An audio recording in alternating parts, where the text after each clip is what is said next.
are talking Book of the Witch. And this is directed and written by Joshua Salden and is a 2024 low-budget indie horror movie, well, about witches, as you can probably tell. So the budget for this one was reportedly around $12,000. So it's a very low-budget movie. And the story takes place in modern America.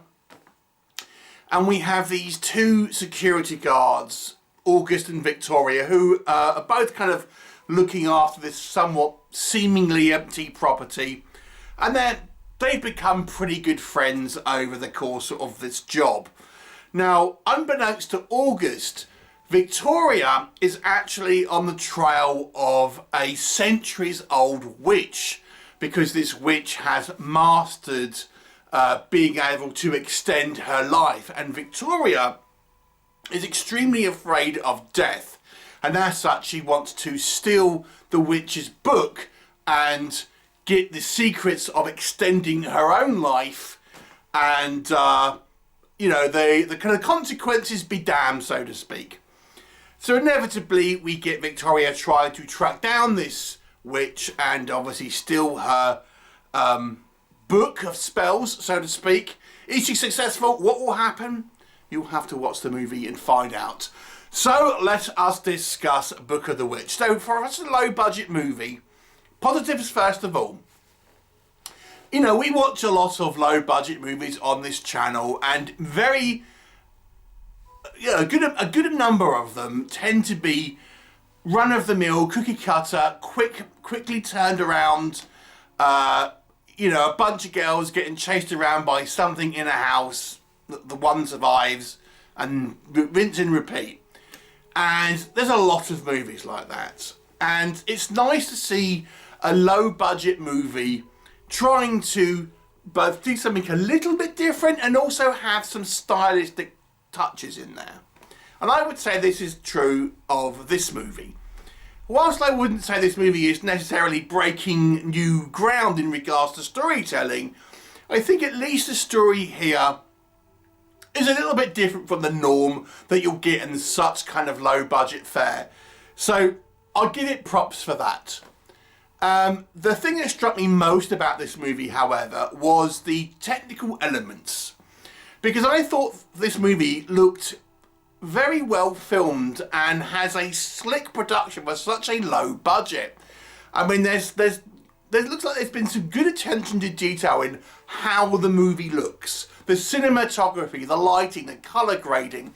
For example, we have these kind of washed out kind of scenes, and scenes that are they're kind of just in their office looking at cameras. It's all sort of, you know, quite normally lit, and the colour grading is the same. But when we kind of go out and we see these other sequences, they're kind of a little bit more, the colour's been sort of changed and things like this, and some of the kind of the camera angles and stuff. I thought, do you know what? This looks like real care and attention has gone into the art of filmmaking, because and as I understand it, there was only a crew of 2 people, Joshua Salden being one of them, of course, but it looks like they have taken real care to try and get the best quality movie that they could for this budget, and I think it does show, because I can't fault the technical elements. I thought they were very, very well done, and there's definitely some stylistic choices that I think maybe Salden, you know, it has put in that I think, you know, going forward we might see more of and have a little bit of a signature sort of style without kind of going too surreal and nonsensical in regards to, you know, sort of weird surrealism and things like that. I think the acting is pretty solid. Now, cast of unknowns, as you pretty much would imagine with a lower budget movie like this, and with actors who probably haven't got a huge resume, but nonetheless I think the actual kind of acting here is solid. You kind of buy the friendship between August and Victoria, which I think is really key to this kind of story, and I think the actors sell it well. The witch itself, interesting design choices, I have to say. I don't know if it fully worked, but certainly the decision here to have a witch in a kind of traditional Halloween style kind of witch's outfit certainly evokes what people might think of when you're talking about a witch. I mean, we're talking like Wizard of Oz style kind of witch's pointy hat and stuff. And in a movie where it takes itself very seriously, pretty seriously, and the witch is meant to be a legitimate threat, it's certainly a bold choice to have a witch in a costume that kind of looks like a costume, a Halloween costume.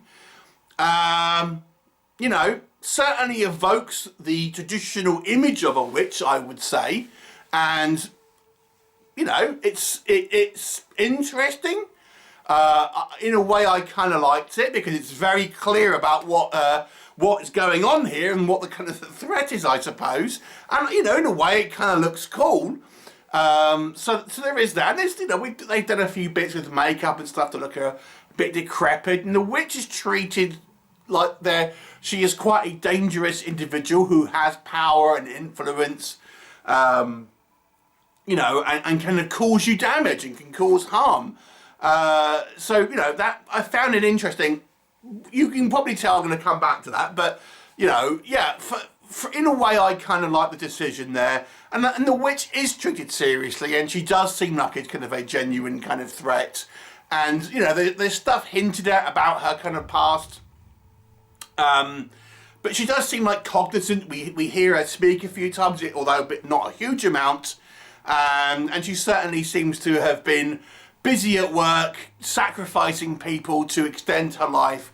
And we see a you know, pretty good intro kind of sequence of the movie where she is performing like a spell on an individual to effectively take their life force, I guess. So, you know, I think this movie has some merit in regards to its artistic side. I think there is some, you know, there's some good performances. I think the witch concept is interesting, and you know, at the very least, I think it evokes a clear idea of what it's trying to do. Let's talk about what doesn't work, and let's just go back to the witch. I mean, it kind of looks like a Halloween costume. I don't know if it was the best choice if this movie is to be taken seriously. I knew nothing about this movie when I watched it. I was sent a screener for this. And at first, I have to be honest with you, I thought it was going to be a comedy. Like a horror comedy, because of this witch outfit. I mean, it was, you're going to connect with a long nose with a big wart on it. I mean, that's kind of where I thought this movie was going to go. Because, I mean, even the kind of the dress and stuff, this black dress, it's got like tassels on the arms and stuff. It looks like a Halloween costume. You know, there you go. Whatever. I think it's an interesting choice. Certainly, you know, bold. I don't know if it fully worked, but there you go. But what is my main critique here? My main critique here is, this is one of those films, I personally think, that is a short movie expanded into a feature length. And it kind of feels like it hasn't had things added onto it to justify a feature length running time. So let me give you an idea here. The movie is not a long film. It's about 70 minutes, not including credits. So, you know, it's a fairly short running time. But around 50 minutes, I kind of paused the movie, and it felt like at the 50-minute mark, or around then, that story-wise was what I would have expected to happen in the first act. And then, you know, we've got 20 minutes or so left of the movie. And I thought, the concept of this movie feels like it should have been a short, or at least a kind of maybe part of an anthology. I did not feel it really justified its feature length running time with the story such as it is. Now, to kind of go hand in hand with that, I felt the movie had a lot of questions left on the table, and I appreciate some of these are going to be nitpicky, and I'll start off with a nitpicky one, but some of them I felt were more legitimate. So a nitpicky one, these two security guards are both together in this warehouse thing, working together. But I thought, well, we only ever see these two security guards, and I'm like, so are they there like 24/7? I mean, surely if that place has got two security guards, it's going to have at all points, there's going to be other security guards coming in and out, and shifts will change and things. But it doesn't really seem to be like that. And I'm like, so I didn't really quite, the setup for me wasn't quite legitimate, because it just felt like, okay, so we've got two security guards working at the same shift in the same place, but we see no other security guards ever in this place at any other time. So either it's unguarded, or these people are living there 24/7 and guarding this place. Again, I know that's not, it hasn't really been thought about, but that's the problem. Okay, so it might sound nitpicky, and it doesn't really affect the story, but it's, again, that question was being asked in my head whilst I was watching it. Maybe which is a little bit more substantial is the witch herself, because I really didn't feel the movie gave us a huge amount of context about it. Now, I suspect this is because they wanted to keep the witch a mystery and a little bit of an enigma about who she is, and kind of only the barest of information about her kind of backstory. But I'm thinking, okay, so we learn that the witch's motivation is that she wants to extend her life. It's really the only thing we know about her. But I'm thinking, okay, but what life has she got? I mean, she's living in a rundown shack. She looks like dilapidated. Now, you could argue, if she was like some kind of creature which is more feral, maybe I get it. But she seems to be cognizant and have a mind like anyone else. So I'm thinking, well, what is she kind of living for exactly here? I mean, if you look at vampire films, for example, when we've had vampires that live hundreds of years, like this witch is purportedly done, you know, they've built up wealth and things like that because they've been alive, and that's what they've done with it. They've kind of, you know, built themselves a comfortable life and riches and things like that, because when you have that time, you can kind of invest, and you can, especially if you're killing people and you know, taking their shit. But this witch seems to be like living in a shack in the desert, and she's got one costume. So I'm thinking, okay, she's like a person who is able to think and reason, and you know, clearly she has wants.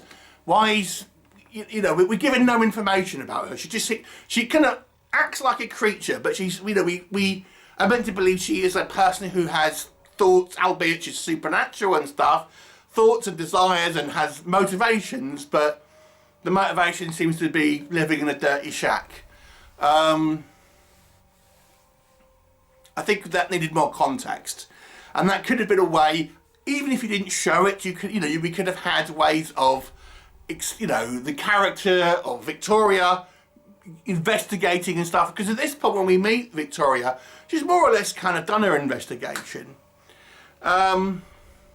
You know, so to me there was things on the table that could have been used to make this story deeper, and the story that we did have, I think, wants to be a feature-length movie, but doesn't have the breadth of story to really warrant that. So, you know, it ends up feeling like an extended short. There you go. That's my main critique with that one. Yeah, I mean, but there are budgetary issues. I think some of the makeup looks like makeup and stuff, rather than meant to be kind of like dilapidated skin and things like that. Minor points. I can forgive that kind of like stuff on a low budget movie. I think there's a reveal in it, which I think is relatively obvious, because I think it's signposted it quite early on. But I do think the movie at least ends in a kind of somewhat of a, you know, without giving anything away, an upbeat note to a degree. So, how to rate this movie? So, although I think this movie realistically the concept feels stretched, I think I appreciated the attempt here to do something with a low budget movie that was a little bit more artistic, a little bit more thoughtful, time and care has been taken into it. Even though I understand this was only like a 6-day shoot, but it looks like the prep time was done and things like that, and Selden had an idea about what he wanted to do, and I think the quality of the production is better than the budget would suggest, even though I think possibly the weakest part is maybe the script. That's what I would say. The script needed more work, the story needed more context, it needed more things going on to become a feature length, in my opinion. But what we do have is at least visually interesting to look at. The performances are solid, you buy their friendship, and the witch character, although I didn't completely buy it, is at least interesting. So 6 out of 10 for me. Have you seen it? What did you think of it? Leave me a comment and I'll look forward to seeing you next time.